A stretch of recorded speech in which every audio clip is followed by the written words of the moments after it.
Welcome to the We Are Change talk show. Thank you for joining me. We have another enlightening episode for you today. Important news updates and information that will be of immense value, certainly not to be missed. Joining us to discuss the current situation we are in is Dale H., who has been actively exposing corruption at some of the highest levels. The tyranny is being rolled out widespread. So let's cross over to that interview now to discuss this further. Thanks very much for appearing on the show, Dale. You have been researching and covering many subjects and providing critical analysis on important events. What brought you into this space? It's a bit of a yeah. I can give you the short answer. I guess just always never really bought the official version of anything as a kid, and slowly as the years go by, you strip away the layers. And it was like when YouTube sort of came out. When was that? I started watching that about 2005, and the glory days of YouTube, where you would click on just interesting subjects and you'd get all the feeds on the side, which you don't get anymore. But yeah, and I just engrossed myself in just anything occultic, really. And then obviously, yeah, went and saw David Icke in 2010, I think it might have been. I don't know if you've seen him in Melbourne, but that was just that was amazing. I went there with my old man, and that really just, he's woken a lot of people up, hasn't he, Icke? So after seeing him, and then he just puts so many, he puts everything, he calls himself the dot connector, doesn't he? So, and then once you get into his stuff, there's so much other references for his material, and it just ventures off into everywhere. So yeah, look, just been researching in my own time, and yeah, so it's just a slow process, isn't it? You're seeing people this year wake up in exponential sort of rate, and you're seeing the process of like people like what you and me have probably been looking at for a long time happen in a very short period of time. And yeah, but for me, it was a slow process over many years, and the more you know, there is, the less there is, So, what's a Socrates quote? And full credit to putting the time and effort into educating yourself. A lot of people don't apply themselves like they should, and then they're left in a state of uncertainty without that crucial knowledge, which is very important in these current times. Now, they have eased restrictions slightly, though oppression still remains. What's your outlook on the current situation? How are you managing there? I'm in country Victoria. We've obviously, we've been watching from afar. I've been down to Melbourne a few times, into the bloody Ring of Steel. And look, I've actually, I think it's a lot. If you put that intent out there, that you're not fearful of these sort of characters, it just sort of dissipates, because I've come back in and they checkpoint you on the way back. And I even had a cop last week. I went down and he said, "What were you doing in Melbourne?" I said, "I can't be bothered lying." I just said, just down seeing a mate. And he goes, "You can't go down there. It's beyond your 25 kilometres. And I said, "Oh, I don't care, mate. What are you going to do about it?" And he's like, it was quite good. He pulled me over, gave me a drug test, and then he pulled his mask down, and we started talking on a personal level. We're talking about, he was an English guy. We started talking about football and stuff. And he basically told me that he agreed that it was bullshit. They didn't want to be doing it. And he goes, "Look, I'll give you a warning, mate." But I've had that happen a few times. So I know a lot of the police don't want to be doing this sort of shit either. And that's what's been great, where we've seen this, was that sergeant in Grafton or something, was it in New South Wales, that's got this petition. So it's a nice little step forward. But look, where I am, we're still in mask mandate area. I haven't worn one once. I don't own one. I won't wear one. And look, there's a few places that'll kick you out and that, but it's just a little thing that people can do. It's like, no, I don't have to wear one. I'm not going to.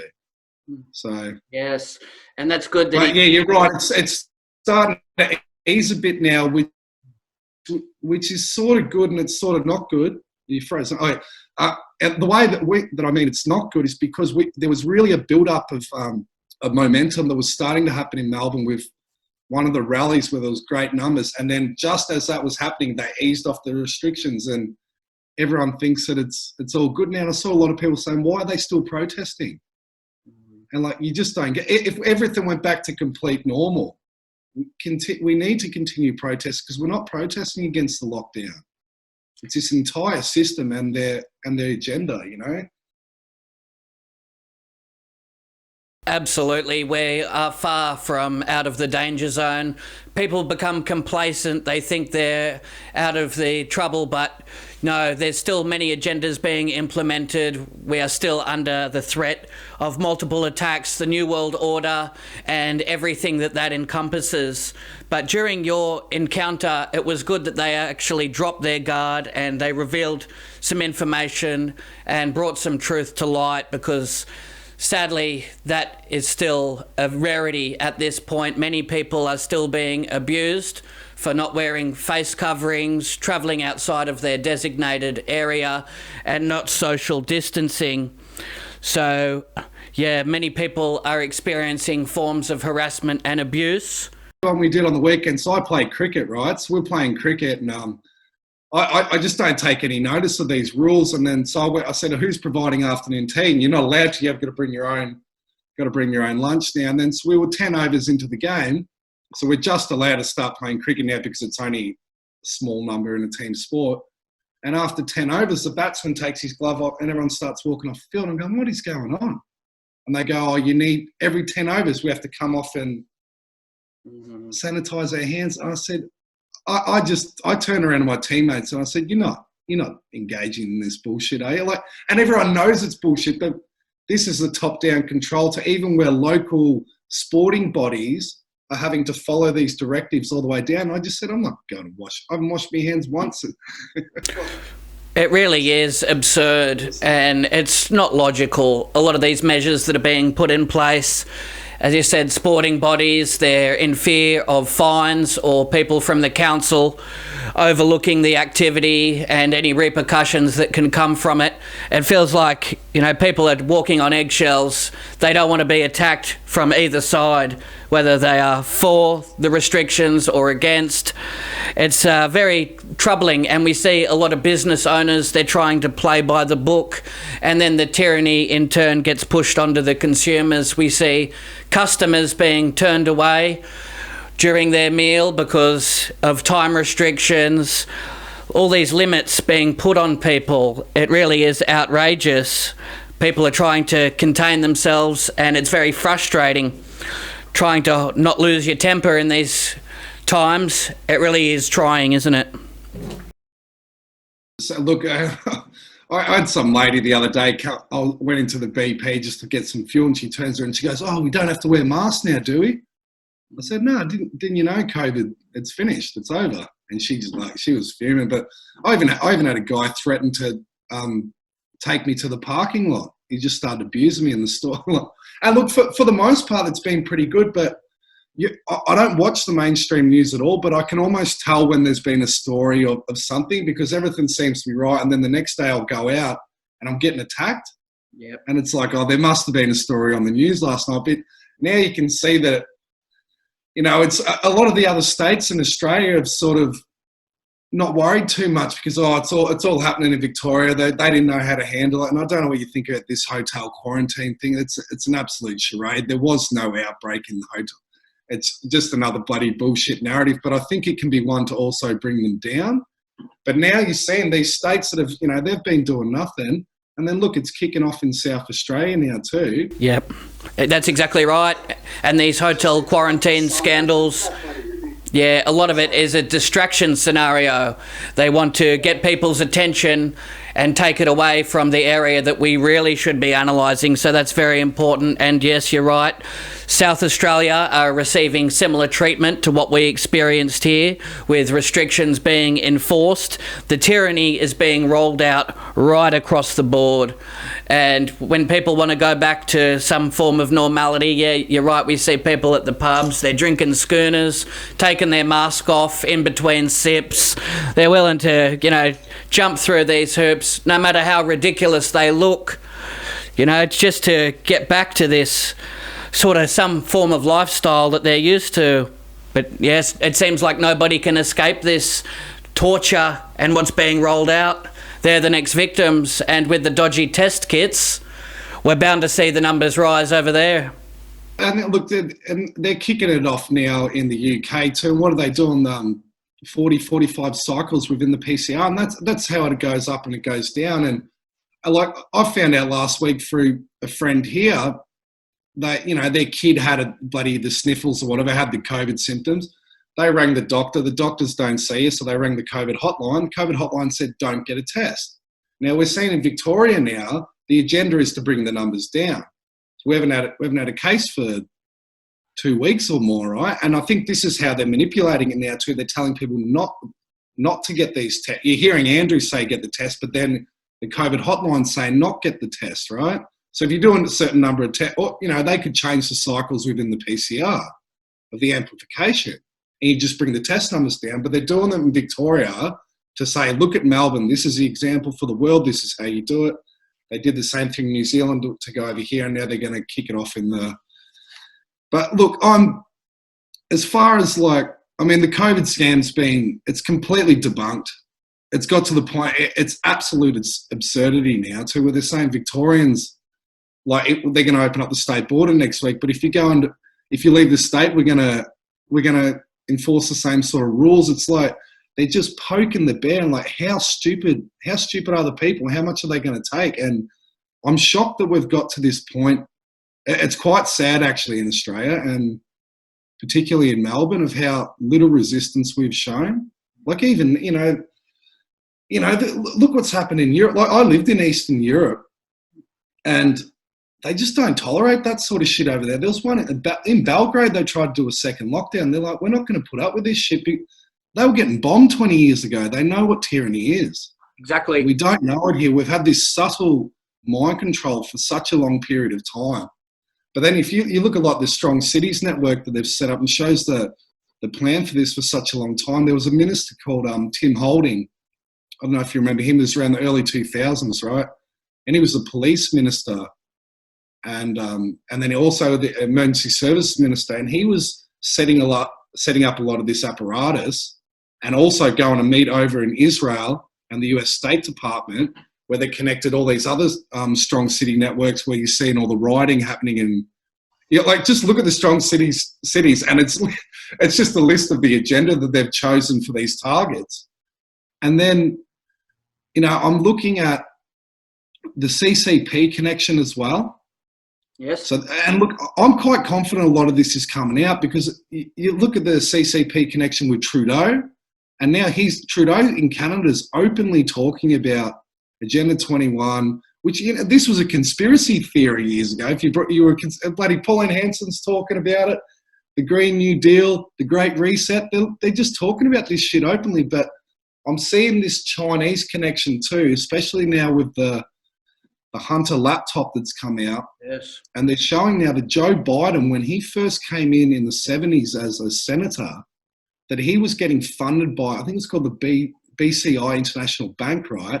This is this is the banking of all the intelligence services, including, what's the Chinese one called? The Ministry of whatever. It's the Chinese CIA, right, too, but also the KGB.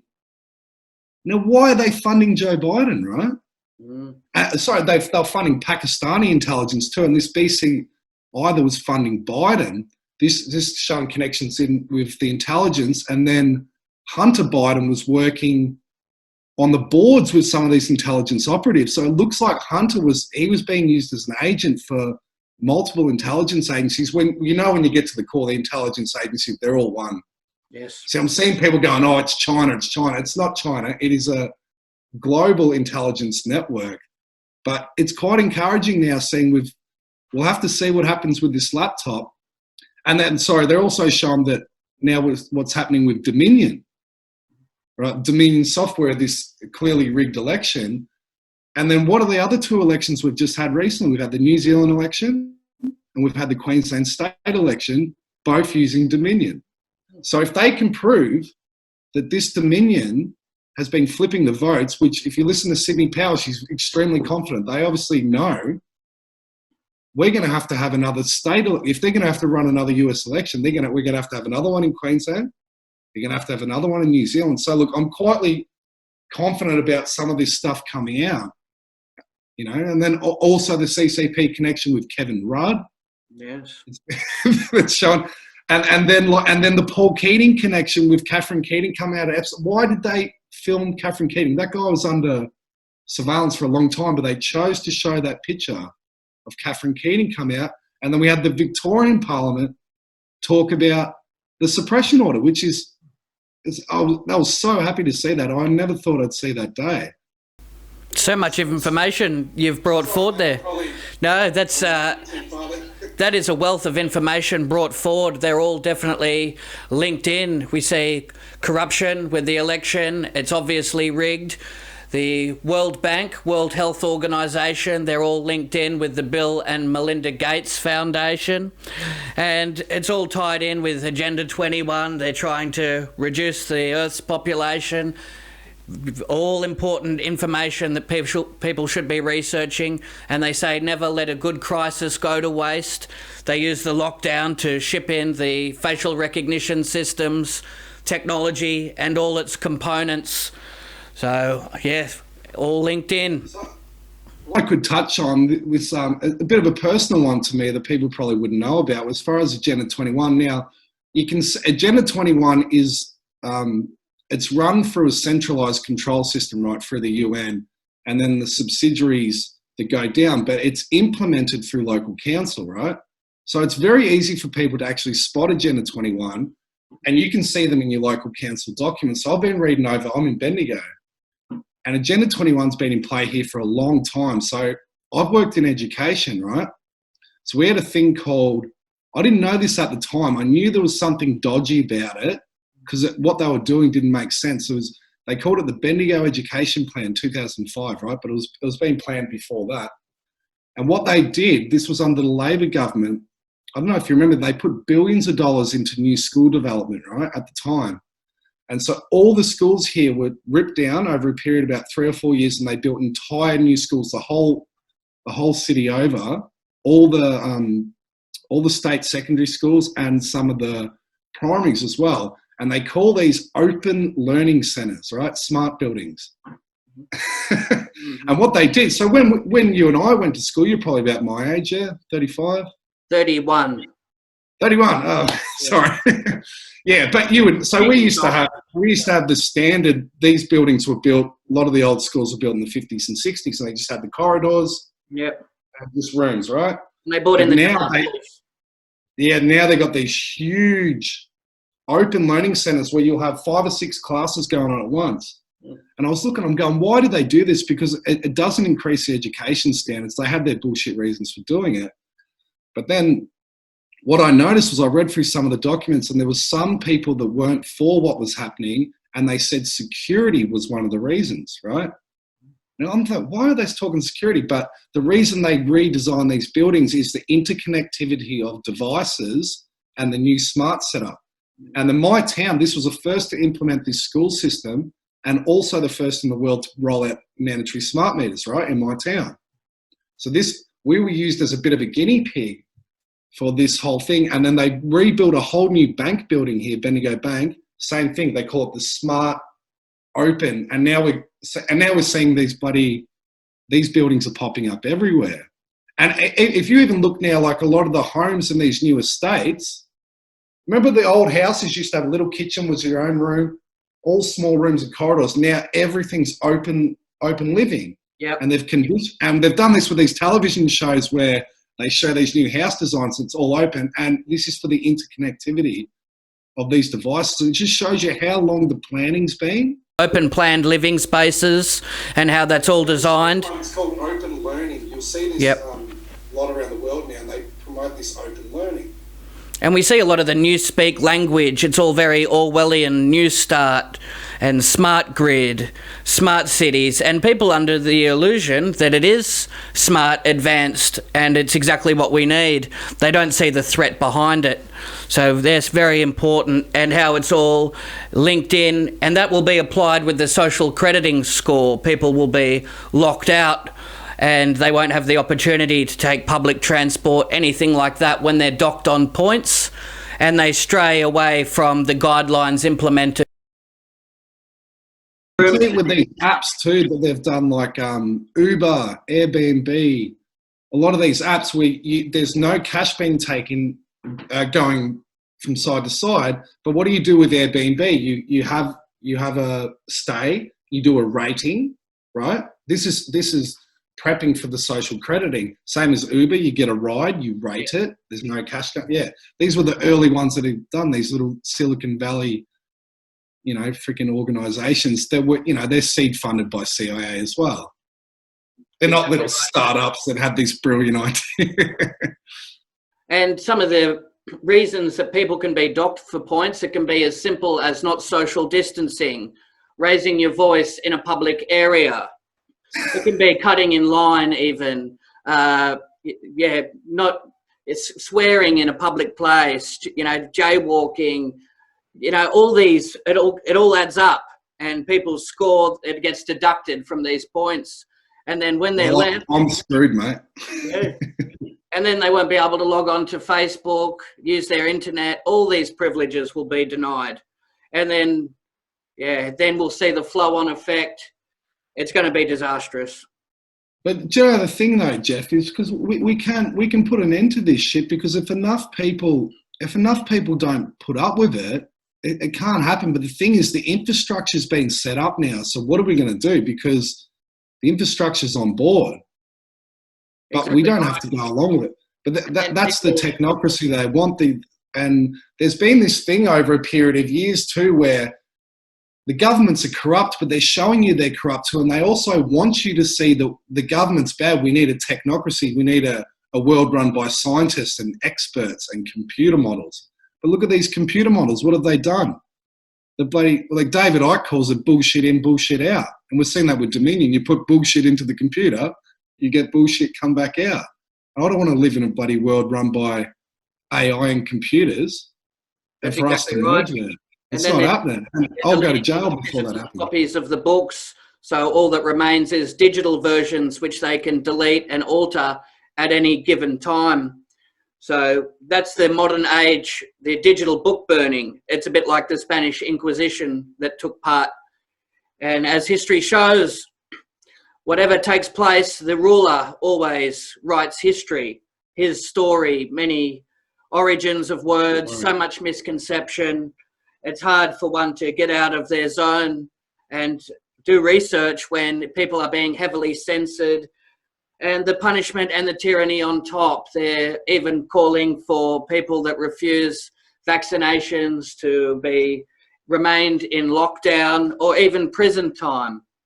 So you can see that mentality, don't you? Anybody that strays away from society and the tyranny, they get punished. So it's unavoidable.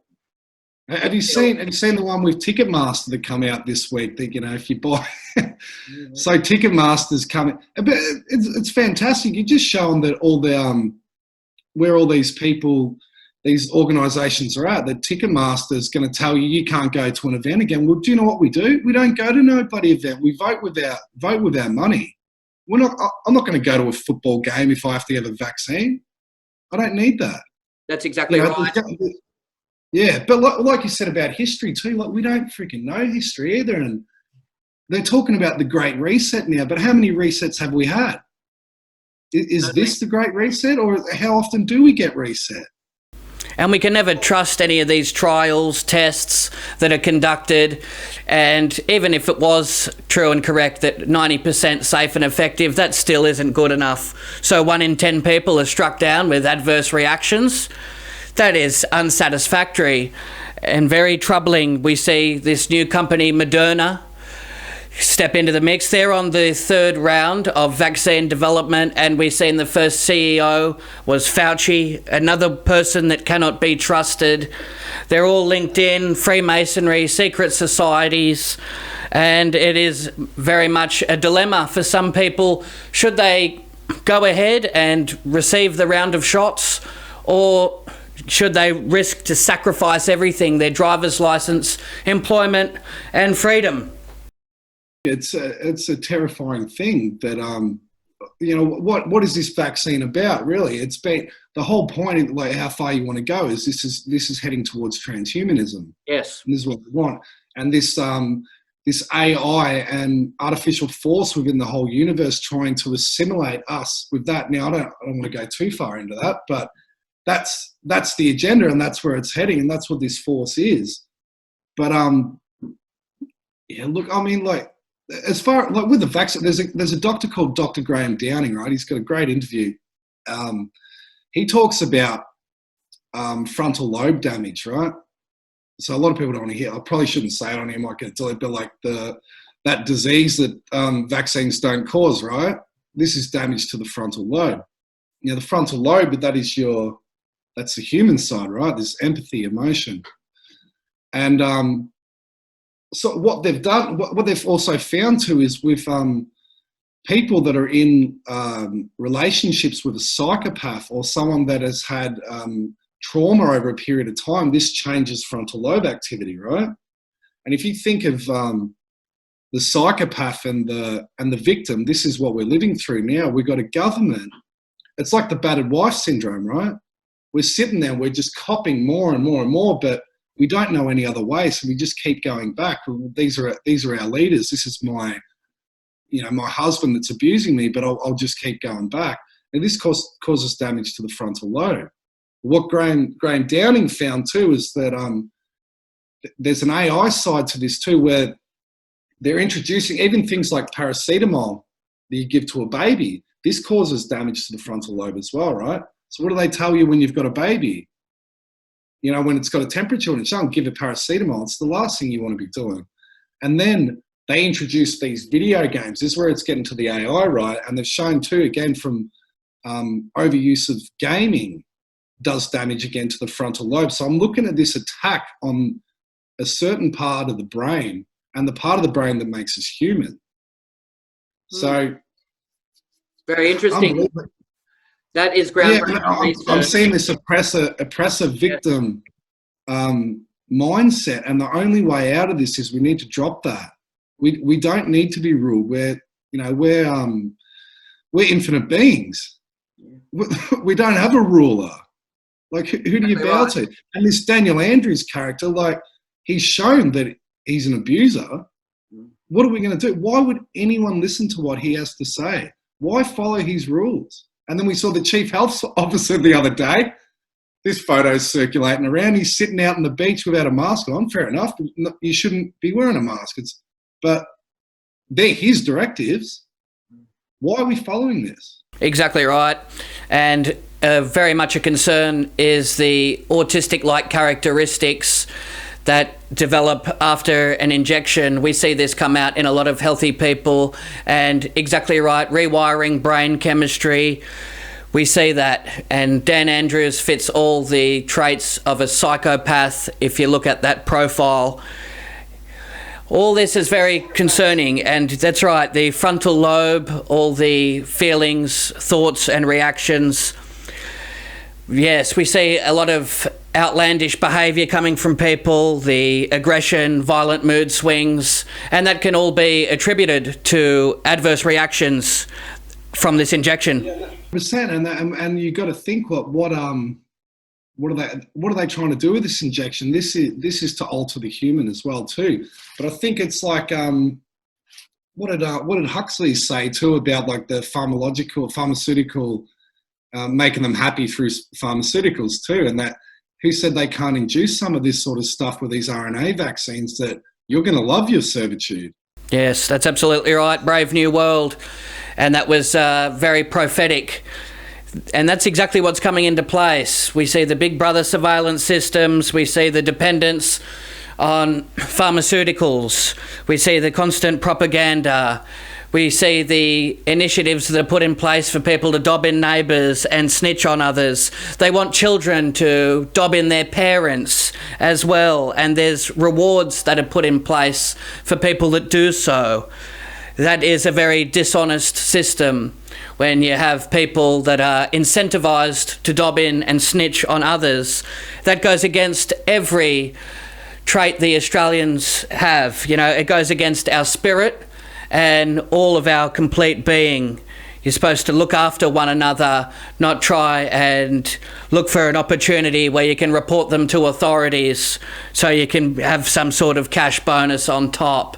This is not how we want society to be structured, is it? Somebody is late putting their bins out, or they're not wearing a mask, and then all of a sudden they're being reported. And we've seen them pushing this hotline for people to do so. It's like I said about the brain before too, because if you're traumatized and you're deactivating the frontal lobe, what are you going into? You're going into the reptilian, the R complex of the brain, which is fear response, which is like this collectively what we're living in now, this entire fear response. And who's going to dob in their neighbour? But this is another thing that they've conditioned us over time too, that in Australia we all live on our quarter-acre blocks and people don't know their neighbours anymore. We don't have this community living. And again, the response to that is this is what we've got to go back to. We need to go back to community living, which there has been a good aspect of that people are probably connecting more with their families and stuff too, but there's this divide now too between those that are sort of on the verge of waking up and those that are just cold dead asleep, and there's no middle ground with these people anymore. And unfortunately, it's sad to say, but they're the ones, they're holding us back, and if the agenda is going to be implemented, it's going to be because of them. But what do we do with that? We have to form with like minds and like groups. But that's right. And when you see Victorian police bringing shame and dishonour on the entire force, committing such vile acts, it can be completely justified why somebody would want to wear a mask in public or in a vehicle, because they don't want to be dragged along the ground, handcuffed, stomped on. They're afraid of the police brutality. So are they really to be blamed when they see violent, horrific acts being committed by others in the law enforcement branches, and then they're worried that they might receive the same treatment? So it's really hard to. That's what.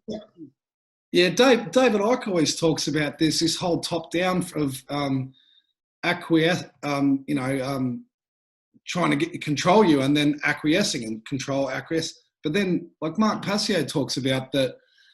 People say, oh, there's an awakening happening, which I think there is too, but he goes, I'll tell you there's an awakening happening when police and military are quitting in their droves.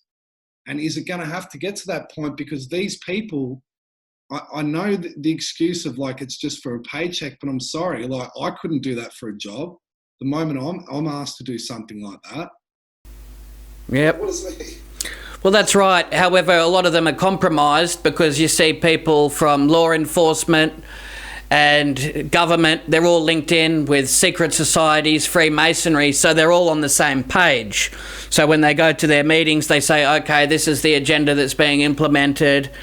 They set the policies. They're all given their plan and their mission objectives. So that's how come that they have unity in that regard. They have unity in their common goal, but how do you vet these sort of people? How do we know who's in the secret societies and who's not?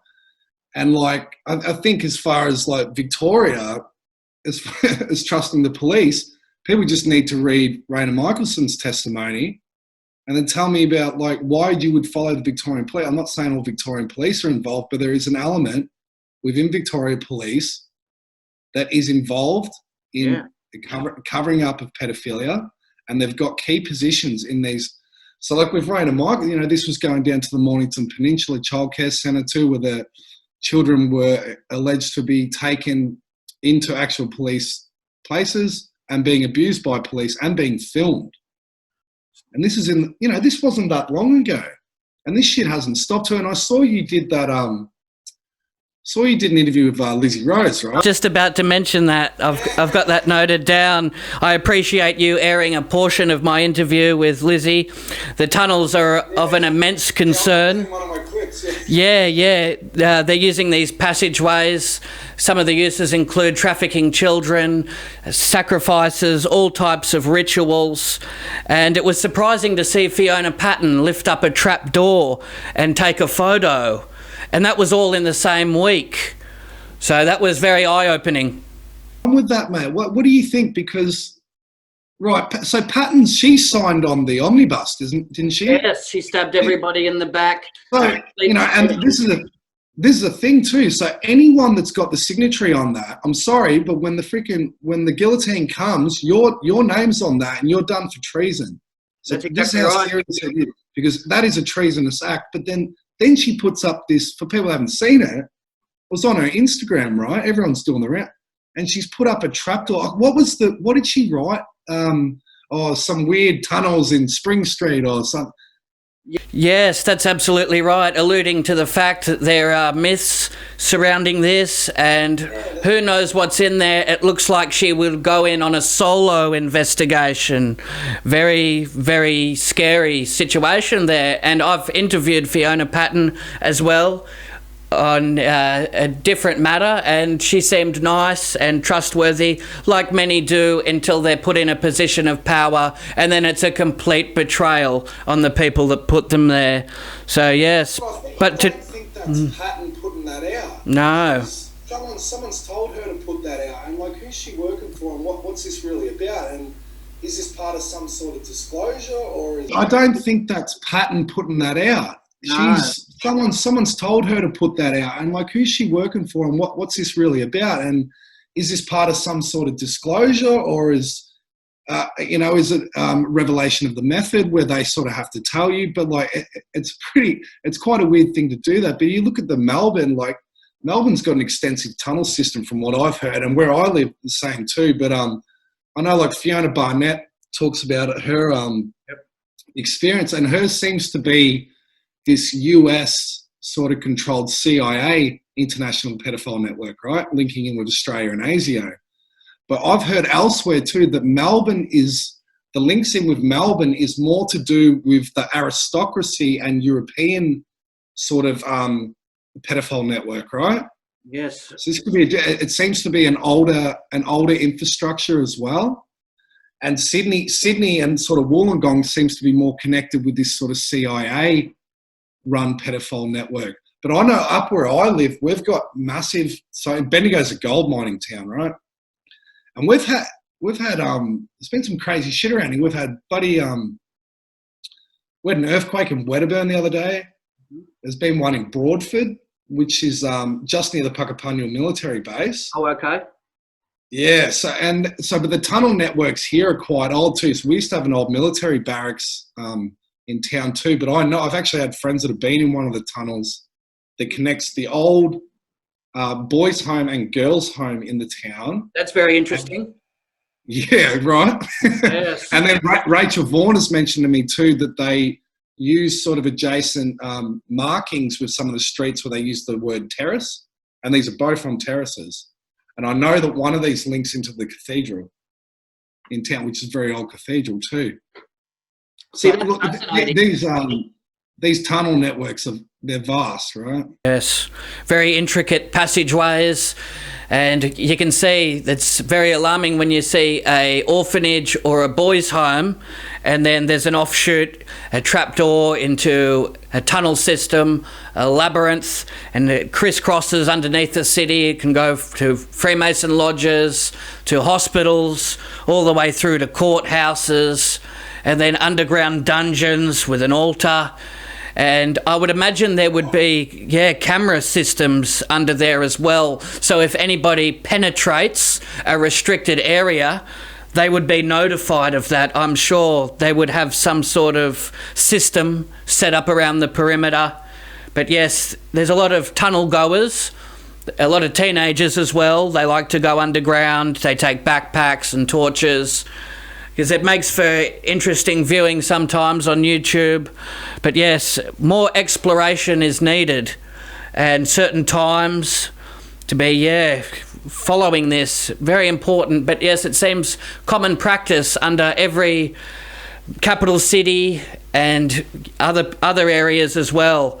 It seems like this is protocol for a lot of politicians and dignitaries. It's common practice for them, isn't it? Especially on occult dates and moons as well. Yeah, we just had like Halloween recently, didn't we? But look, there's obviously an element of it that is well, not necessarily trafficking, yeah, but the abuse as well that happens in these underground networks. But I've been listening to a lot of this guy called Ron Swanson. He talks about the the deep web, right? He researches the deep web and some of these online pedophile networks, and like he talks about the range of different pedophiles. But he was talking about how to traffic drugs and stuff, especially like he was talking about it from Mexico into America, it can be difficult. You got to pay people off. They always have this element of they take into account monetary wise that how much might get busted. But trafficking children, nothing looks any different that you're in a car and you've got 3 kids in the back. They don't get vetted to see are they your kids, why are those kids there? And this is how trafficking is, especially across that sort of border, is crazy. But interestingly, he talks about this online pedophile network syndicate, right? And the operations, a lot of it was being done in Melbourne. And we've seen 2 big busts. There's one on the Central Coast and there was one in Australia-wide, but quite a few in Melbourne that happened a few weeks ago. And they've arrested a lot of these guys connected to this viewing and distribution of online porn, right? And there was a guy in Melbourne called Lux. He was running a deep web website called Hurt to the Core. And this is I won't go into it, but it's the most graphic sort of child abuse you can have. Like we're talking torture, murder, this sort of things. And some people would actually gain access to this website, have to go out and torture or murder a child, send the video in to get access to the thing. But there's hundreds of thousands of people on these subscribed to these websites on the dark web, right? And then a lot of the so he was working as a distributor, and some of them they pay $10,000 to view one video. And this is like, how does the intelligence networks not know about this, right? Because they bust these guys. He was said to be the biggest, one of the worst distributors in the world, but then the investigation stops there. But what happens is this guy was talking about that website just gets shut down. It rebrands on the dark web as something else and it's up and going the next day. So nothing actually happens. But you're telling me the intelligence networks and, the internet was created by DARPA, which is, what do they call it? The technology department of the Pentagon. Yes. They created the internet. What, they don't know how to get onto the deep web, but like some YouTuber, he's able to get onto it? Like, come on. Exactly.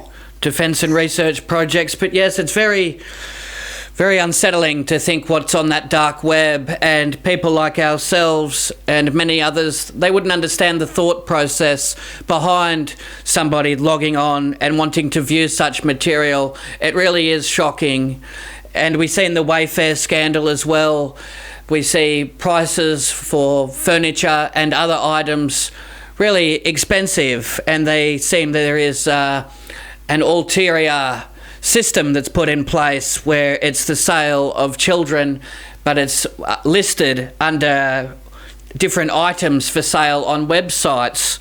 So they're really trying to really find any loophole they can to traffic and abuse children. They go to enormous lengths to go undetected, don't they? I looked a bit into the Wayfair scandal, and it's proper sus. Like, it doesn't make much sense at all. But I mean, it does make sense that they would do that. But I don't know about that one. But it could be legit. But this is how they operate too. I know, like Fiona Barnett talked about like P&O Cruises. What was the other one? What's that coffee place? Gloria Jeans and stuff. And they use like. Yeah, I won't go to it. I don't want to. But yes, I had Fiona Barnett on the show, and revealing information that really incriminates many politicians and people in positions of power. Very unsettling information. And we see the Disney Cruise Line traveling to Little St. James Island, Jeffrey Epstein. You just got to connect the dots, don't you?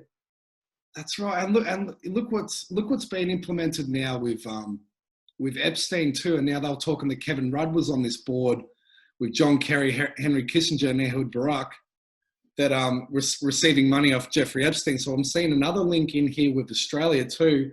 And then you've obviously heard Fiona's done interviews where they speak about Alexander Downer, right? Yes. So Alexander Downer, George Papadopoulos, who's he was the one who was framed for this whole Russia sort of hoax stuff, which is, that I don't know if you've seen the McCabe interview that Ted Cruz did the other day at the hearing. So he was deputy director of the FBI, but he was part of this whole group that tried to frame Trump. Mm-hmm. And Ted Cruz is just hammering him in this video. I shared it the other day. It's fantastic. But then what happened yesterday, George Papadopoulos put something on his Twitter, and he said, I think it's about time that they open up the Obamagate, unseal the Obamagate documents. Oh. And again, this is implementing Biden as well, because he's got the fight. He was part of the group that got this FISA warrant. But the point I wanted to get to was Papadopoulos was set up by Alexander Downer, right?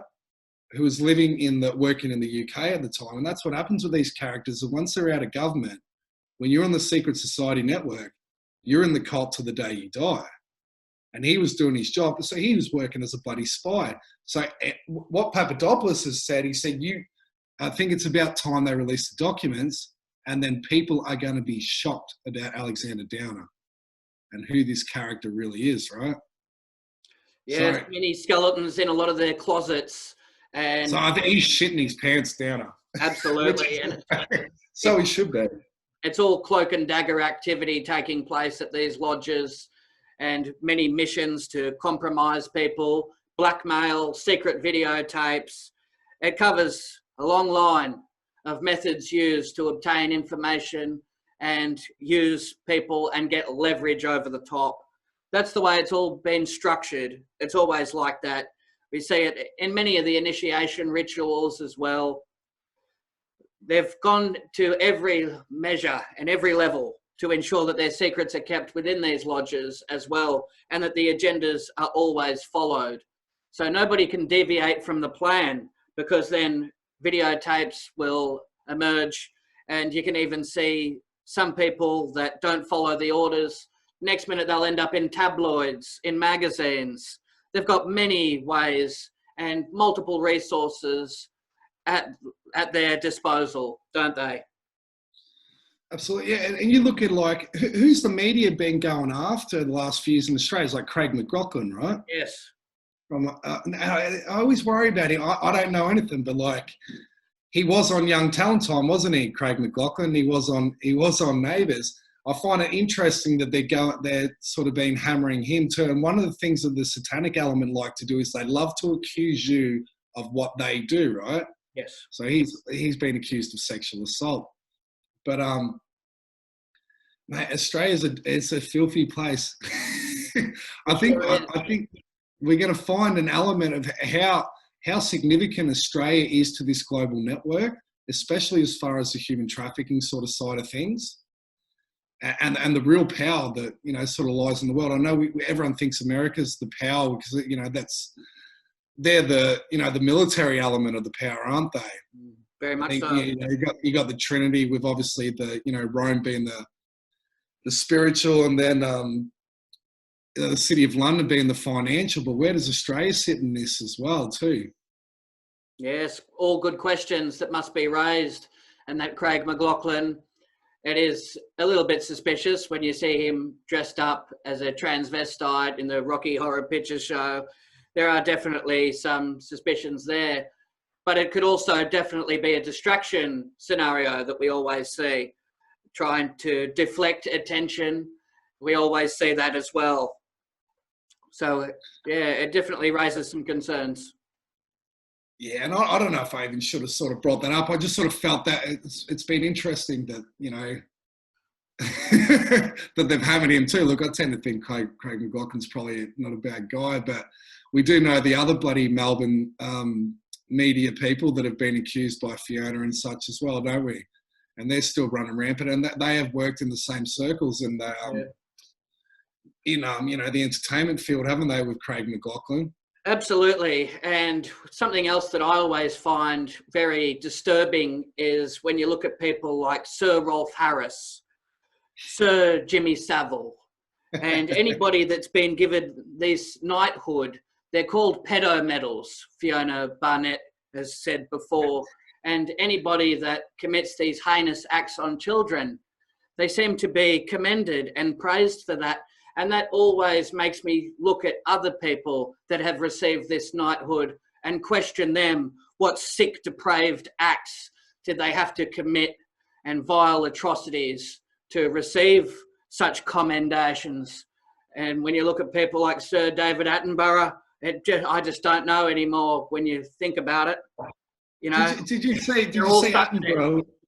Did you see him? I think it was last year when they did the first ever 5G rollout. There was at Glastonbury or whatever in the UK, and like I just looked at that and so there's their first ever rollout of 5G at this festival, and then what happens? David Attenborough gets on stage to deliver his speech to a bunch of kids that are probably off their head on drugs and stuff like that.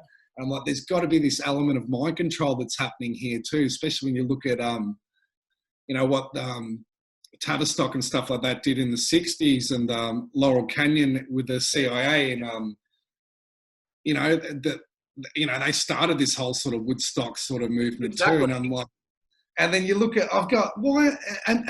people praise Edinburgh. I know some people that are quite awake to a lot of things, but they love Edinburgh, But you're right.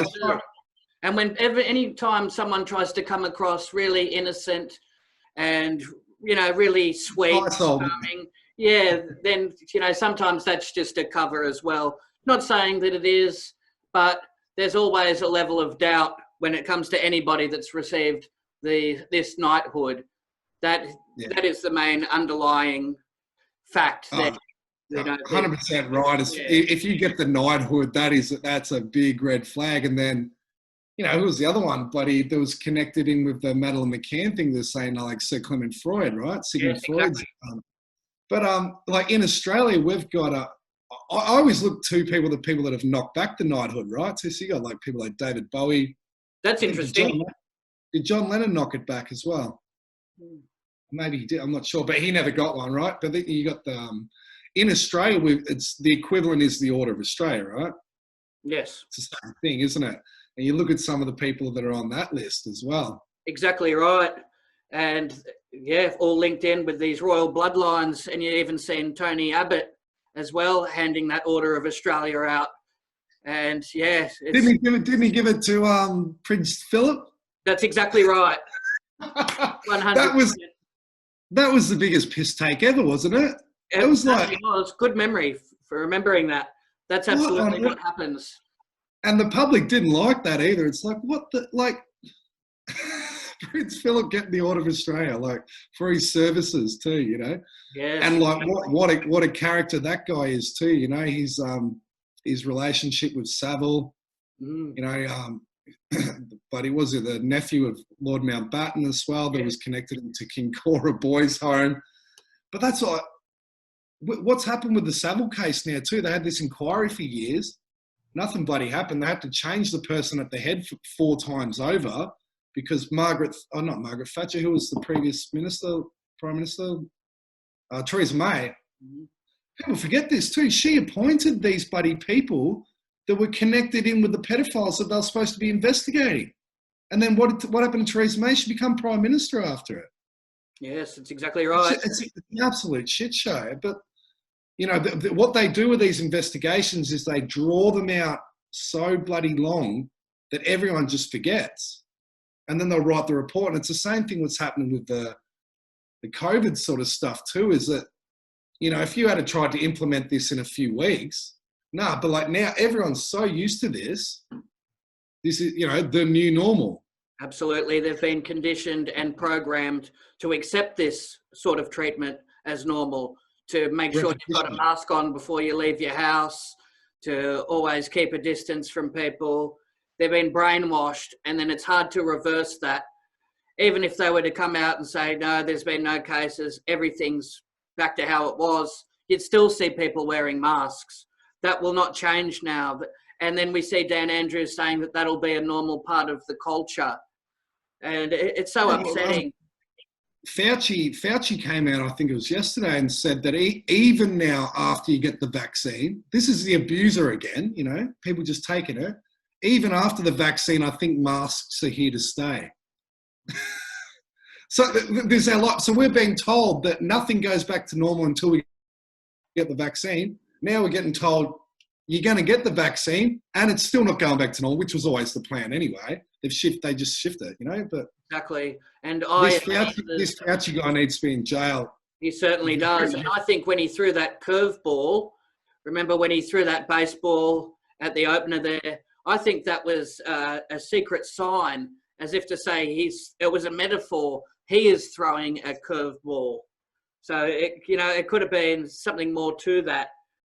It could have been a coded act. But it's very, very strange. And I and many others have captured some serious situations and accidents that have occurred, people that have been wearing these masks and their face coverings.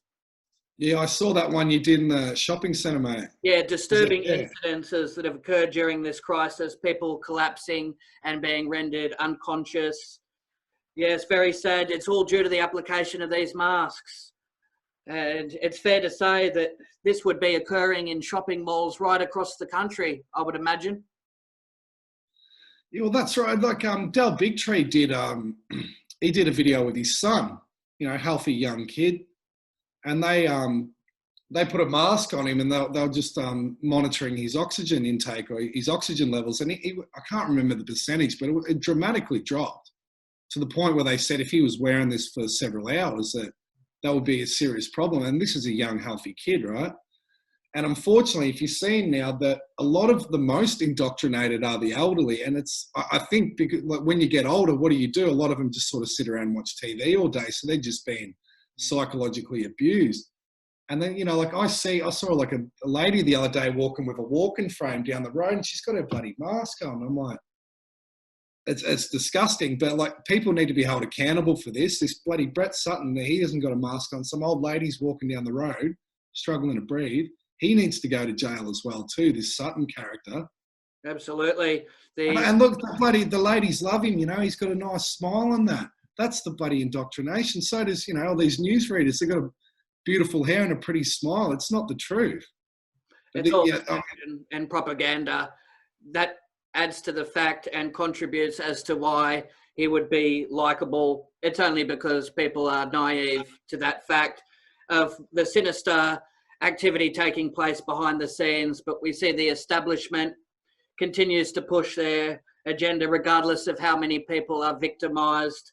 Visitors to retirement villages, in some cases, they're wearing nuclear safety style gloves through a perspex screen when visiting loved ones. And that's if they're fortunate to get in at all. People are being turned away.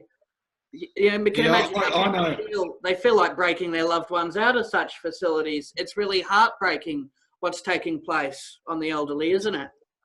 It's shocking. It's like, look, I've got personal cases close to me. I know people that their grandparents have died and they weren't even allowed to see them. That is pure sick. That is evil, and there's no excuse for that. That's a crime against humanity doing that. And then and like seeing the little kids. But then I've also heard cases I know directly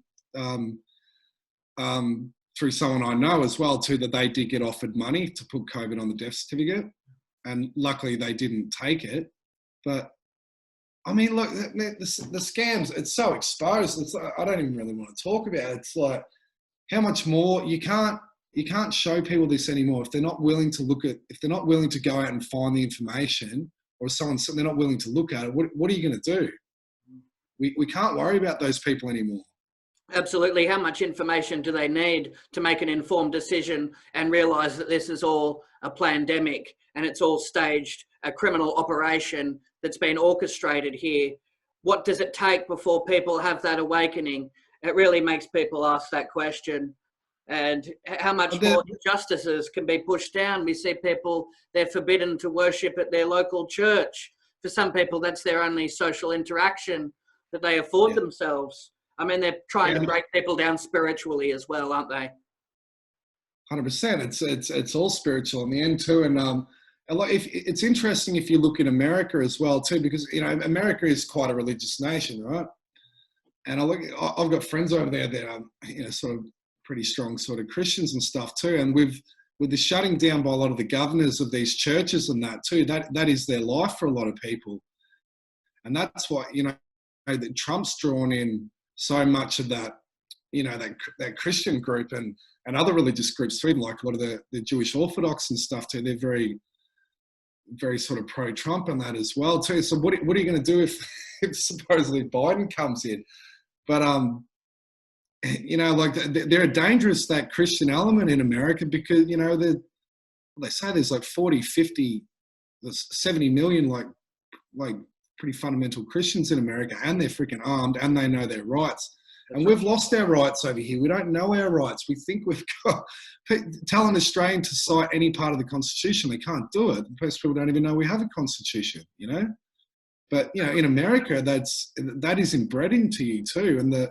And the Second Amendment, how strong the First and the Second Amendment go together.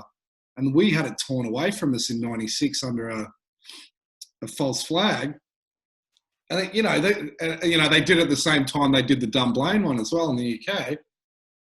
But that's absolutely you can see the setup of how long it's happened. And people go, oh, I don't need a gun. Or it's not a matter if you need a gun. It's you have the right to have a gun. If the government has a gun, you can have a gun. And what Americans say too is you have the right to the equal gun that the government has. If the government's got, proper machine guns, you've got a handgun, it's not an even playing field. Absolutely. And if people don't like that, well, the government shouldn't be getting those guns to use on the people either. Very well said. And it should be nobody's business but your own when it comes to what the person owns, not the neighbour or the person down the street. If they're a law-abiding citizen, that should be their right to bear arms, and it should be promoted, and people should be proud to do that. They shouldn't feel like they are criminals for wanting to protect themselves and their family. And the statistics show areas where there are more firearms, the crime rate is actually a lot lower. So, that's... Well, look at Chicago's got a total gun ban, and it's out of control. Absolutely right. And what we have here, we didn't stand much of a chance when they did that gun buyback and the Port Arthur scandal. That's right. We were disarmed, and then that leaves us really defenseless. For times like this, the government would be more reluctant to push through tyranny if they had more people that were proud gun owners. Yeah. I'll tell you what, people need to go back and look at John Howard too, this character, John Howard. Now, he always, what we just spoke about before with the election fraud, he was always looking like he was going to lose the election every time he was up, remember? And then he'd snatch it at the last minute. But, have you seen the speech where Howard gave, it was the identical speech to, I think it might have been the Canadian Parliament in regards to the weapons of mass destruction thing. He was leading the charge there with Bush and Blair. He needs to be locked up for the rest of his life too. He certainly does. I won't go into it too much too, but he oversaw the Bali bombing as well. I was actually on a plane with John Howard. He was travelling in business class. Really? And he was travelling unaccompanied. He had no bodyguards or anything. So it's a wonder that he's brave enough to walk around showing his face after what was committed and introducing the work for the dole scheme, slave labour for Australians. He really pushed us further down into despair, didn't he? He brought in the GST too, and people voted for that. Remember the old, what was it, I think 96 GST. Unbelievable. But like, I ran into Joe Hockey one day too. Geez, I wanted to say something to him. Yeah. And it was about a week after they just got in, and he had just been over to the Federal Reserve Bank in America. That was his first point, right, as treasurer. So you're elected treasurer of Australia, and then off he goes to get his buddy marching, or I don't know if it was Janet Yellen or Bernanke or back then. But, then come straight back here, and they got elected saying that they were going to, bring the budget back into surplus. That was their whole thing. He went straight over there, came back, met with the Reserve Bank of Australia and doubled the debt. Yeah, exactly. He's a real criminal, that Joe It Hockey. wasn't even spoken about. It didn't even get anything on the news. And I'm like, how has this occurred? But I think he gloats on the fact of how much crime he commits. We've seen him when he introduced that tobacco tax. Joe Hockey was later on with a big cigar and drinking wine. You know, he just has no care whatsoever when it comes to the Australian public. It's all one big crime syndicate, and he's very much a part of it. They're all linked in. And, you know, we even seen that with the Bill Heffernan. He wanted to release these names and the suppression orders. They're covering for each other. When you can't bring people to accountability that have done atrocious, heinous crimes, they're being looked after, then it doesn't leave us with much hope, does it? We need to reverse these orders. And all these crimes and sinister behaviour from these politicians, they really deserve to have their reputation tarnished. And that's why we have to keep exposing their corruption and wrongdoing with our channels, interviews, and on various platforms. We have to hold them accountable with all of our resources, don't we? And good on you, brother. Like you've been doing it for quite a while too. So, Thanks. you know, like credit to you, man. That's like, but you know, what is it that makes you do that? It's like you have this, you got some sort of sense of injustice, and yeah, that's what are you going to do about it? You're not going to, you know, like everyone can do different things, but you've obviously found a way of, you know, that you can make some sort of impact. And if it doesn't work, at least you can go to bed at night and live with yourself and know well, that's you've done exactly something. right. And that's very good that you raised that. And what it is as well is it's very frustrating, the whole situation with the tyranny. And it makes I feel sometimes really angry about the whole situation. So to have a platform like this, it's like therapy. I can get on a talk show or make a video and I can vent. I can say, look at these disgusting pedophiles in Parliament. Look what they're pushing through. Look what they've done to the elderly. Look at the checkpoints they got in place, the testing facilities. Look at the dodgy test kits. How dare they treat people like that in lockdown, hand them expired food. This is disgusting. And instead of, you know, getting angry and venting on people around me or somebody down at the supermarket or somebody that cuts me off in traffic or it's anything like that, I can jump on a talk show and vent that way. And that helps me because it saves me from bottling all this up. So, I mean, that's good. Everyone's got different releases, and that's obviously a healthy thing to do, isn't it? But look, I'm sort of quite calm about things at the moment too, and I do feel this is getting to a head where this is coming out. I can't see any other way than this is coming out now, and I don't think the people are going to put up with it. We haven't seen the resistance we probably wanted to in Victoria, but when it comes down to the crunch, you know, when people have lost everything, they lose it. And I can't see them implementing this system. Humans are meant to be free. What they've tried over, you know, many, you know, thousands of years, different types of control systems, and they always get torn down eventually. Now, what we saw with like the Soviet Union, that was probably one of the best control systems, and for a long period of time, you know, except for like if you go back to ancient Rome and things like that. But you know, they eventually came down, and they, you know, Hitler's fascism came down, Pol Pot, you know, came down. But these are all little pockets. They've trialed different forms of human control over the years, and then obviously the modern day version has been what's been happening in Palestine. And we've all just sat back and freaking watched it happen over there because it's not our problem. But now what's happened, which is kind of good, is they've gone for full worldwide tyranny. They're implementing this, you know, this one world sort of system, Marxist sort of system on a global scale. Yeah. It's never been done before. It's never been done where they've gone for the full scale human control of the whole planet. They're getting brazen, aren't they?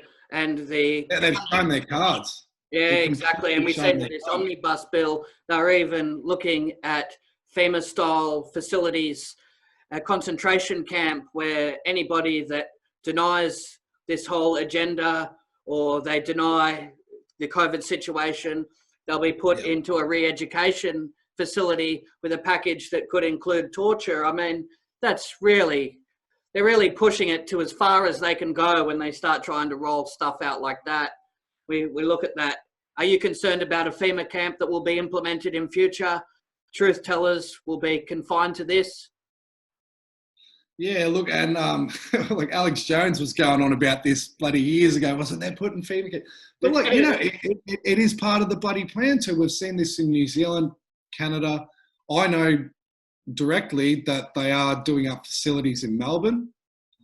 I can't say where, but there's also a massive tender that's just gone out for another prison not far from me, and they're doing upgrades in Barwon as well too. So something's something's happening.